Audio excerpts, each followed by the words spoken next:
సేవకుల కూడిక ఆగస్ట్ 19వ తేదీన ఉదయం 10 గంటల నుండి ప్రారంభించబడును.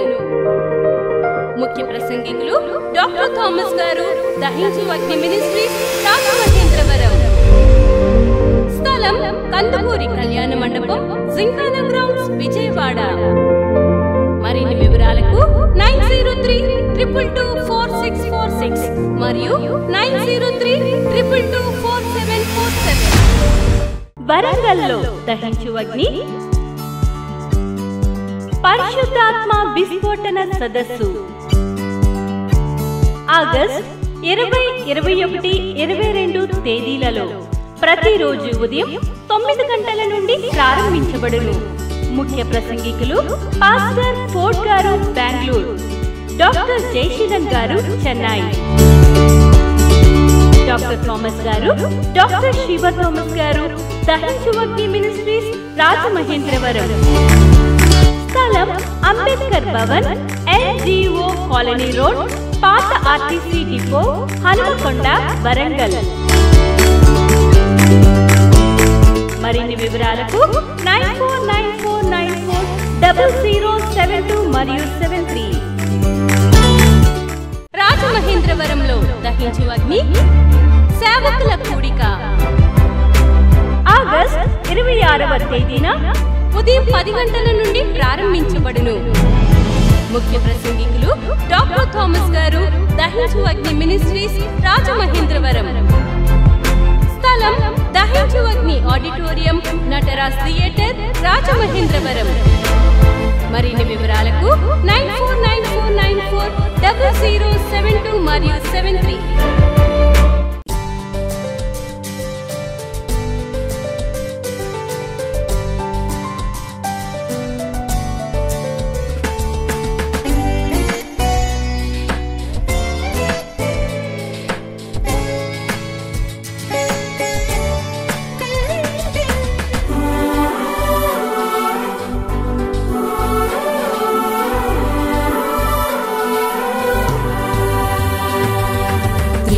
దేవునిలో ఒక్క భాగమా, పరిశుద్ధాత్ముడా, నా పరిశుద్ధాత్ముడా.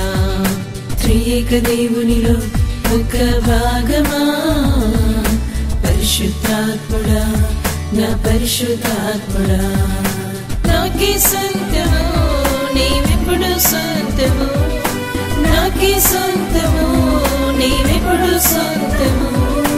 నన్ను విడిచి ఎన్నడూ వెళ్ళలేవయ్యా, నన్ను విడిచి ఎన్నడూ వెళ్ళలేవయ్యా.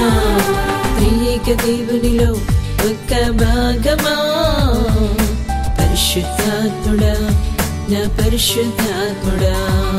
త్రియేక దేవునిలో ఒక్క భాగమా, పరిశుద్ధాత్ముడా, నా పరిశుద్ధాత్ముడా.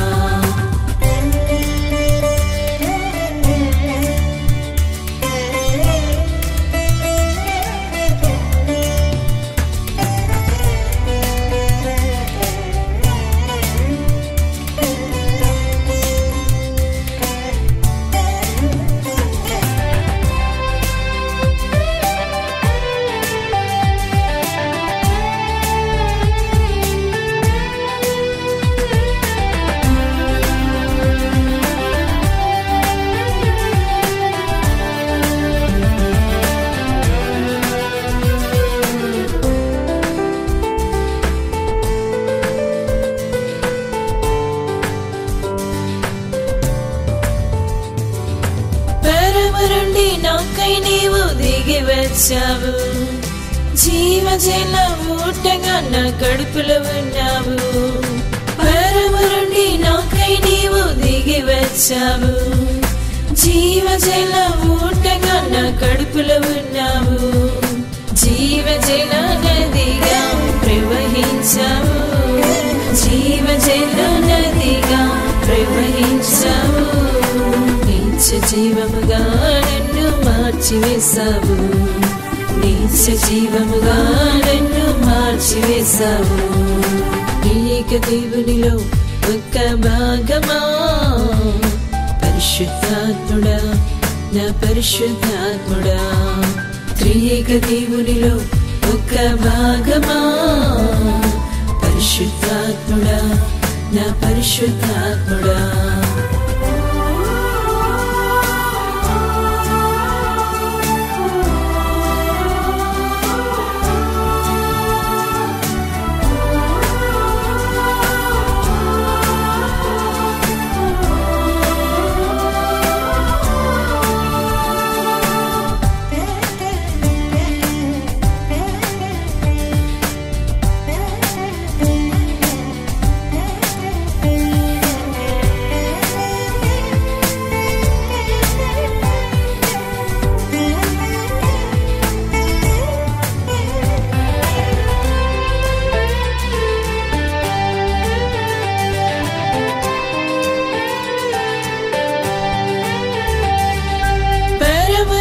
నాకై నీవు దిగి వచ్చావు అగ్ని జ్వాలగా నా వృధిలో ఉన్నావు పరము నుండి నాకై నీవు దిగి వచ్చావు అగ్ని జ్వాలగా నా వృధిలో ఉన్నావు నాలో ఉన్న చేతను దహించి వేశావు నాలో ఉన్న చేతను దహించి వేశావు శుద్ధమైన సాక్షిగా నన్ను నిలిపావు శుద్ధమైన సాక్షిగా నన్ను నిలిపావు త్రియేక దేవునిలో ఒక భాగమా పరిశుద్ధాత్ముడా నా పరిశుద్ధాత్ముడా త్రియేక దేవునిలో ఒక భాగమా పరిశుద్ధాత్ముడా నా పరిశుద్ధాత్ముడా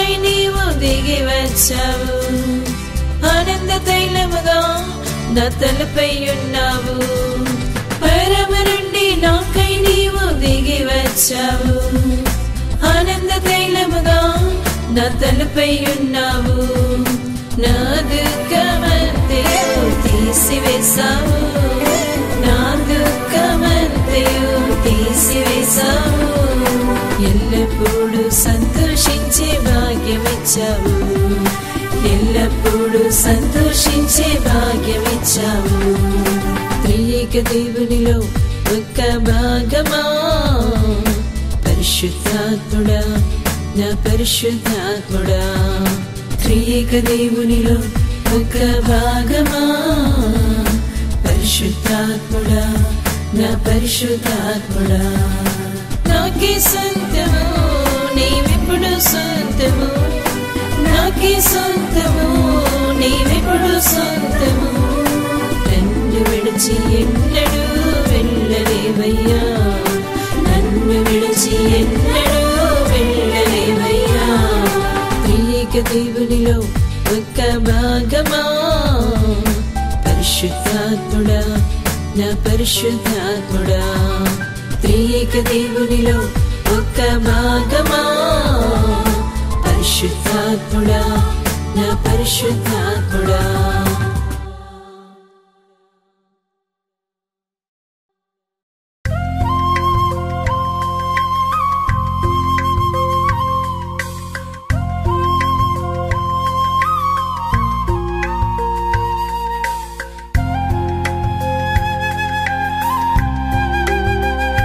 పరిశుద్ధ గ్రంథంలో మనం చూసినప్పుడు దేవునికి ఉన్న ఒక నామం ఏంటి అంటే ఆయన అద్భుతాలు చేసేవాడు. చూడండి, నిర్గమకాండ 15వ అధ్యాయం 11వ వచనాన్ని మనం చూసినప్పుడు, యెహోవా వేల్పులలో నీ వంటి వాడెవడు, పరిశుద్ధతను బట్టి నీవు మహనీయుడవు, స్తుతి కీర్తనను బట్టి నీవు పోర్చుడవు, అద్భుతాలు చేయువాడవు, నీ వంటి వాడు ఎవడు. ఎంత గొప్ప మాటలు దేవుని గురించి వ్రాయబడ్డాయో చూడండి. దేవుని వంటి వాడు ఎవ్వరూ కూడా లేరు.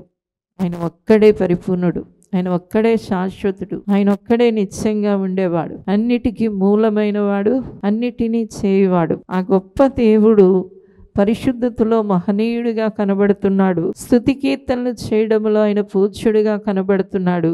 అదే సమయంలో ఆయన అద్భుతాలు చేసేవాడిగా మనకి ఉన్నాడు. ఆయన అద్భుతాలు చేస్తున్నాడు. ఎందుకంటే మానవులు అద్భుతాలు చేయలేరు. దేవుని బిడ్డ, దేవుడొక్కడే అద్భుతాలు చేయగలడు. దేవుడొక్కడే సర్వశక్తిమంతుడై ఉన్నాడు. సమస్తము ఆయనకి సాధ్యమై ఉంది. ఆయనకు అసాధ్యమైనది ఏదీ లేదు. కాబట్టి దేవాది దేవుడు మానవాళి కోసం ఏం చేస్తున్నాడు అంటే అద్భుత కార్యాలు చేస్తున్నాడు. ఈ మాటను ఎవరు చెప్తున్నారు అంటే ఈ కీర్తనను మోషే పాడుతున్నాడు, మిరియాం పాడుతున్నారు, ఇశ్రాయేలీలందరూ కలిసి పాడుతున్నారు. ఎందుకంటే వారి జీవితంలో అప్పటి వరకు అనేక అద్భుతాలు చూశారు. దేవుడు అబ్రహాముని, ఇస్సాకుని, యాకోబుని ఏర్పాటు చేసుకుని వారి జనాంగాన్ని దేవుడు ప్రత్యేకపరుచుకున్నప్పుడు వారు ఐగుప్తు దేశానికి వెళ్ళారు. అక్కడ అనేక దినాలు ఉండిపోయిన తరువాత యోసేపుని ఎరుగని ఒక రాజు ఫరో వారిని కఠినమైన బాధలు పెట్టడం మొదలుపెట్టాడు. వారిని ఆయన బానిసలుగా చేసుకొని కఠినంగా వారి చేత పని చేయిస్తూ, వెట్టి చాకిరీ చేయిస్తూ భయంకరమైన బాధలు పెట్టేటప్పుడు వారు దేవునికి మొరపెట్టారు. దేవుడు వారి మొరను ఆలకించి వారికి మోషేని నాయకుడిగా ఇచ్చి అనేక అద్భుత కార్యాలు దేవుడు ఐగుప్తు దేశంలో ఇశ్రాయేలీల్ని ఆ భయంకరమైన చెర నుండి, ఫరో దాసత్వం నుండి తప్పించడానికి అనేక అద్భుతాలు చేశాడు. 10 రకాలైన తెగుళ్ళు ఐగుప్తు దేశాన్ని చుట్టుకున్నాయి. అయితే ఇవన్నీ కూడా ఐగుప్తు దేశంలో వస్తున్నప్పుడు అందులో నుండి దేవుడు ఇశ్రాయేలీలను మినాయించాడు. ఇశ్రాయేలీలు పాలెంలో కానీ, ఇశ్రాయేలీలు ఉండే స్థలాల్లో, ఇళ్లల్లో కానీ, వారి కుటుంబాల్లో కానీ, వారి వ్యక్తిగత జీవితంలో కానీ ఎటువంటి శోధన రాలేదు. కానీ ఐగుప్తీయులు మాత్రం కఠినమైన బాధలు, ఈగల చేత, పేలు చేత, రకరకాలుగా వడగండ్ల చేత, చీకటి చేత, అనేక రకాల 10 రకాల తెగుళ్ళ చేత బాధించబడ్డారు. అలా బాధించబడిన సమయంలో ఫరో హృదయం కఠినపరచబడతా ఉండేది. చివరికి దేవుడు పంపిన ఒక రకమైన తెగులేంటి అంటే వారి ఇళ్లలో ఉన్న తొలి పిల్లలందరూ చనిపోయేలాగా దేవుడు ఒక కఠినమైన మరణదూతను వారి మీదకి పంపించినప్పుడు ఇక ఇశ్రాయేలీని వాళ్ళు విడిపించేశారు. ఇశ్రాయేలీని వాళ్ళు పొమ్మని సెలవిచ్చారు. ఆ రాజుగారు భయపడిపోయారు. ఐగుప్తు ప్రజలందరూ భయపడిపోయారు. ఇశ్రాయేలీని విడుదల చేశారు. అలా ఎప్పుడైతే వారు విడుదలై పారిపోయి వస్తున్నప్పుడు ఫరో మనసు మార్చుకున్నాడు. అయ్యో, ఇంత పని మనకు చేసి పెట్టేవారు కదా, వీరిని బానిసలుగా వాడుకున్నాం, ఇప్పుడు వీరందరూ వెళ్ళిపోతే మనకు పని చేసేవాళ్ళు ఎవరని తిరిగి వీరిని తరమడం మొదలుపెట్టాడు. తరుముతా ఉన్నప్పుడు ఎదురుగుండా ఎర్ర సముద్రం కనబడుతుంది, వెనకాల ఇశ్రాయేలీల సైన్యం కనబడుతూ ఉంది. ఆ సమయంలో మరలా ఇశ్రాయేలీలు మొరపెడుతున్నారు, భయపడిపోతున్నారు, కేకలేస్తున్నారు. దేవుడు ఒక బలమైన తూర్పు గాలిని పంపి ఎర్ర సముద్రాన్ని 2 పాయలుగా చేసి ఇశ్రాయేలీలందరినీ అందులో నడిపించేశాడు. దేవుడు ఇలాంటి గొప్ప అద్భుతాన్ని ఎప్పుడైతే చేశాడో దేవుని బిడ్డలారా, ఇశ్రాయేలీల సంతోషానికి హద్దులు లేవు. ఎందుకంటే వారు అనుకున్నారు, ఇంకా ఈ అరణ్యంలో మేము చనిపోతామేమో, ఈ ఎడారిలో మేము రాలిపోతామేమో, వెనకాల ఫరో సైన్యం ఉంది, ఎదురుగుండా ఎర్ర సముద్రం ఉంది, కాబట్టి మేము ఇంకా బ్రతకమేమో అనుకునే సమయంలో దేవుడు అద్భుతం జరిగింది. దేవుడు ఇశ్రాయేలీల్ని సురక్షితంగా నడిపించేశాడు. నడిపించిన తరువాత అదే మార్గం గుండా వారిని తరుముతూ వస్తున్న ఫరో, అతని సైన్యం ఎర్ర సముద్రానికి మధ్యలోకి వచ్చేటప్పటికి దేవుడు ఎర్ర సముద్రములో వారిని ముంచివేశాడు. ఇలాగా మొత్తం ఫరో అతని సైన్యం అంతా కూడా ఒక్క దినాన్ని నశించిపోయారు. ఇక మీరు ఇప్పుడు చూస్తున్న ఐగుప్తీయులకి ఎన్నడూ చూడరన్న దేవుని వాగ్దానం నెరవేర్చబడింది. ఇశ్రాయేలీల పట్ల దేవుని అద్భుతం జరిగింది. అప్పుడు ఇశ్రాయేలీలందరూ మహదానందంతో నిండిపోయి ఈ కీర్తన పాడుకుంటున్నారు. పాడుకునేటప్పుడు దేవుణ్ణి వారు ఏమని జ్ఞాపకం చేసుకున్నారు అంటే, దేవా నువ్వు అద్భుతాలు చేసే అద్భుతకరుడు. ఈ రోజును కూడా దేవుడి బిడ్డలారా, క్రైస్తవ జీవితంలో దేవుని బిడ్డలమైన మనము దేవుణ్ణి ఏ రీతిగా గుర్తించాలి అంటే, మానవులందరూ కూడా ఈ సత్యాన్ని తెలుసుకోవాలి. అందరూ గుర్తించవలసిన విషయం ఏంటంటే, దేవుడు అద్భుతాలు చేస్తాడు. ఎవరైతే కష్టాల్లో ఉన్నారో, ఎవరైతే బాధల్లో ఉన్నారో, వేదనలో, సమస్యల్లో, ఇరుకు ఇబ్బందుల్లో ఉన్నారో, తల్లడిల్లిపోతూ ఇక ఇందులోండి బయటికి రాలేము అనుకుని చెప్పుకునే పరిస్థితుల్లో ఉన్నారు, వారికి దేవుడు అద్భుతాలు చేసేవాడిగా ఉన్నాడు. ఇశ్రాయేలీయులు ఏడుస్తూ ఉంటే దేవుడు అన్నాడు, ఊరుకుని నిలిచుండి చూడండి అని చెప్పన్నాడు. ఎప్పుడైతే దేవుడు వారితో అన్నాడు, మీరు దేవుడి యొక్క అద్భుతాన్ని చూస్తారు, దేవుని మహిమను చూస్తారు, మీరు ఊరుకోండి, అక్కడ ఆగిపోండి, మీరు చూడండి దేవుడి కార్యాన్ని అన్నాడు. మోషే ఎప్పుడైతే సముద్రం వైపు చెయ్యి ఎత్తాడో, ఎర్ర సముద్రం అంతా కూడా 2 పాయలుగా అయిపోయింది. సముద్రం 2గా చీలిపోయింది. పొడి నేల మీద, ఆరిన నేల మీద ఇశ్రాయేలీయులు ప్రయాణం కొనసాగించారు. దేవునికి స్తోత్రం. శ్రమల్లో ఉన్నవారు, కష్టాల్లో ఉన్నవారు, బాధలతో నలిగిపోతున్న వారికి దేవుడు అద్భుతాలు చేసే అద్భుతకరుడై ఉన్నాడు. కాబట్టి దేవుని బిడ్డలారా, దేవుణ్ణి నమ్మిన వారందరూ కూడా, నీ దేవుడు, నీవెవరినైతే నమ్ముతున్నావో ఆ యేసుక్రీస్తు ప్రభువారు నీకు అద్భుతాలు చేసే దేవుడుగా ఉన్నాడు. ఆయన ఈ లోకంలో శరీరధారిగా ఉన్న దినాలలో కూడా ఆయన అనేక అద్భుతాలు ప్రజల కోసం చేశారు. అనేక అద్భుతాలు, కష్టాల్లో బాధల్లో ఉన్న వారి కొరకు దేవుడు అనేక రకాలైన అద్భుతాలు చేశారు. రోగాలతో పడి ఉన్న వారిని స్వస్థపరిచారు, దెయ్యాలతో పీడింపబడుతున్న వారిని విడిపించారు, కళ్ళు లేని వారు, మూగవాళ్ళని, అవిటి వారిని దేవుడు, కుష్టి రోగులు ఎంతో మందిని శుద్ధులుగా చేశాడు. ఆఖరికి చనిపోయిన వారిని సహా దేవుడు బ్రతికించాడు. తరువాత ప్రజలకి ఆహారం పెట్టడంలో ఆయన అద్భుతాలు చేశాడు. ఇలాగ అనేక అద్భుతాలు దేవుడు జరిగించాడు. ఈ రోజున దేవుని బిడ్డగా, నీవు దేవుని దగ్గర ఉంటున్న బిడ్డగా, దేవుణ్ణి నమ్మిన బిడ్డగా నువ్వు గుర్తించవలసిన విషయం ఏంటి అంటే, దేవుడు నీ బాధలో కన్నీటిలో వదిలేయడు నిన్ను, నీ కష్టాల్లో దేవుడు విడిచిపెట్టడు నిన్ను. తప్పకుండా దేవుడు నీ కొరకు ఒక అద్భుతం చేస్తాడు. నిశ్చయంగా నువ్వు దేవుని అద్భుతాన్ని పొందుకుంటావు, దేవుని మహిమను చూస్తావు. నీ బాధల నుండి, నీ కష్టాల నుండి ఒక సంపూర్ణమైన విడుదలను పొందుకుంటావు. దేవుని బిడ్డలారా, దేవుని దగ్గరికి వచ్చిన వారు, దేవునికి మొరపెట్టిన వారు, దేవుని నమ్మిన వారు ఈ అద్భుతం పొందకుండా మాత్రం ఆగిపోలేదు. నా చిన్న వయసులో నేను యేసుప్రభుని నమ్ముకున్న తర్వాత నేను కూడా లెక్కలేని అద్భుతాలు పొందుకున్నాను. అనేక అద్భుతాలు. నా కష్టం వచ్చినప్పుడు, శ్రమ వచ్చినప్పుడు, ప్రార్థన చేసినప్పుడు అనేక అద్భుతాలు. దేవుడు ఆ కష్టాల నుండి, ఆ బాధల నుండి, శ్రమల నుండి విడిపించడాన్ని నేను నా జీవితంలో గ్రహించాను. దేవుని నమ్మిన వారందరూ కూడా ఈ మాట చెప్పగలరు, ఈ సాక్ష్యాన్ని ఇవ్వగలరు. ఎందుకంటే మన బాధలన్నిటి కొరకు దేవుడు బాధ నొందాడు. కాబట్టి ప్రతి వారికి కూడా దేవుడు విడుదలనిస్తాడు. ఈ రోజున ఈ లైవ్లో పాల్పొందిన నీవు కూడా ఏ బాధలో ఉన్నావో, ఏ కష్టంలో ఉన్నావో, ఏ శ్రమలో ఉన్నావో, దేవుని బిడ్డ నిన్ను విడిచిపెట్టాడు. నిశ్చయంగా దేవుడు దిగి వస్తాడు. నిశ్చయంగా నీకు అద్భుతం చేస్తాడు. జీవితంలో మేలు జరిగించడంలో దేవుడు ఎల్లప్పుడూ సంసిద్ధంగా ఉన్నాడు. హల్లెలూయా. అందుకనే బైబిల్ చెప్తుంది, దేవుణ్ణి ఆశ్రయించిన వారికి ఏ మేలు కొదువై ఉండదట. అందుకని కీర్తన 34:10లో కీర్తనకారుడు అంటున్నాడు, సింహపిల్లలు లేమి గలవై ఆకలిగా ఉంటాయి, కానీ దేవుణ్ణి ఆశ్రయించిన వారికి ఏ మేలు కొదువై ఉండదు. ఎందుకంటే దేవుని దగ్గరికి వస్తే అద్భుతాలు చేస్తాడు దేవుడు. ఏ బిడ్డని కూడా బాధల్లో విడిచిపెట్టాడు. ప్రతి వారికి మేలు చేసే దేవుడై ఉన్నాడు. ఈ రోజున లోకంలో దేవుని బిడ్డలారా, ప్రతి వారు కష్టాల్లో ఉన్న ప్రతి వారిని దేవుడు ఆదుకుంటున్నాడని, దేవుడు అద్భుతం చేస్తున్నాడని చాలామందికి ఈ విషయం తెలియదు. దేవుడే ప్రతి మానవాళికి మేలు చేసేవాడు, అద్భుతాలు చేసేవాడు. వారికి వారు చేసుకోలేని కార్యాలు, మనుషులు వారి కొరకు చేయలేని కార్యాలను దేవుడే చేసి పెడతాడు. ఈ కీర్తనలో మోషే కీర్తన ఇది గానం చేస్తున్నారు. మోషే, మిరియాం, ఇశ్రాయేలీయులందరూ కలిసి గానం చేస్తున్న మాట ఏంటి అంటే, దేవా నీవు మేం చేసుకోలేం, ఈ ఎర్ర సముద్రాన్ని మేం దాటలేం, ఇది మా వల్ల కాదు, మాకు అసాధ్యమైంది, కానీ నీవేం చేసావు అంటే ఈ ఎర్ర సముద్రం నుండి మమ్మల్ని విడిపించి 2 పాయలుగా చేసి నువ్వు అద్భుతం చేసి మమ్మల్ని దాని నుండి బయటకు నడిపించావు. మమ్మల్ని శత్రువులు చేతికి మేము అందితే మమ్మల్ని చంపేసేవాళ్ళు, మేము భూమి మీద లేకుండా వాళ్ళు చేసేసేవారు. అలాంటి భయంకరమైన మనుషుల చేతుల్లో మమ్మల్ని పడకుండా తప్పించేసావు అని చక్కటి కీర్తన పాడుకుంటున్నారు. దేవుని బిడ్డలారా, నిజమే, ఈ రోజున నిన్ను బాధించేవారి చేతుల్లోండి కూడా దేవుడు విడిపించేవాడై ఉన్నాడు.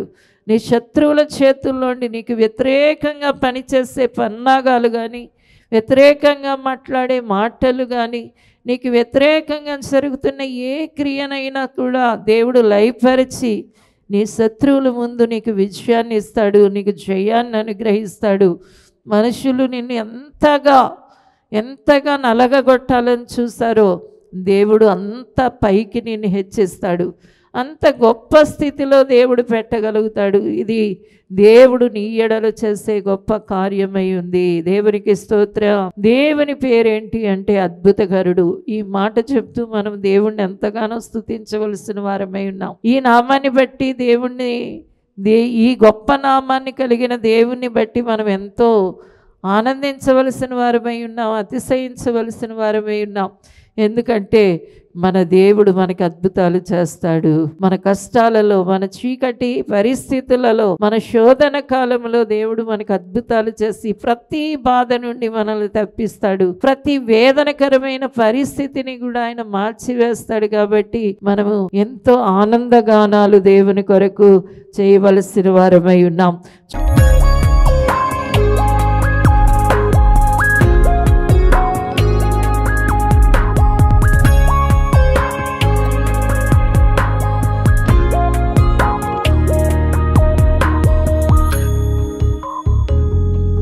పరిశుద్ధమైన తండ్రి, అయ్యా నీ ప్రియ బిడ్డలు ఇప్పుడే తాకబడుదురుగాక, యేసునామములో ముట్టబడుదురుగాక.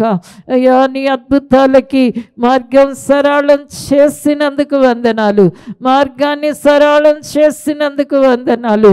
1 కాదు 2 కాదు ప్రభువా, వేల అద్భుతాలు, లెక్కలేని అద్భుతాలు యేసునామములో జరుగునుగాక, యేసునామములో జరుగునుగాక. ప్రతి చీకటి పరిస్థితి మార్చబడి వెలుగుమయమైపోవునుగాక, వెలుగుమయమైపోవునుగాక. దేవుని ప్రసన్నత యేసునామములో ఆవరించునుగాక, దేవుని సన్నిధి యేసునామములో దిగి వచ్చునుగాక. పరిశుద్ధాత్ముడా, మీరు ఆవరించినందుకు వందనాలయ్యా, వందనాలు రాజా, వందనాలు తండ్రి.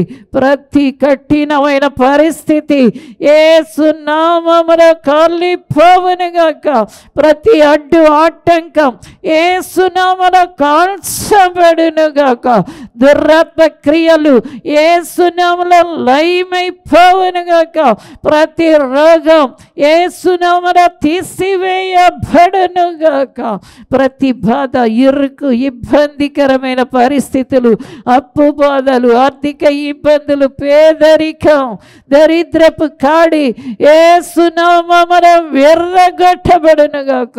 కుటుంబాల్లో ఉన్న అసమాధానం, వేదన, కుటుంబాలలో ఉన్న గొడవలు యేసు నామములో కాలిపోవునుగాక. పిల్లలలో, కుటుంబాలలో ఉన్న విధేయత కాల్చబడునుగాక, చీకటి తొలగిపోవునుగాక, వేదనకరమైన పరిస్థితి పూర్తిగా మార్చివేయబడునుగాక. మీరు ఆశీర్వదించినందుకు వందనాలు చెల్లిస్తూ యేసు నామమున అడుగుచున్నాము తండ్రి, ఆమేన్, ఆమేన్.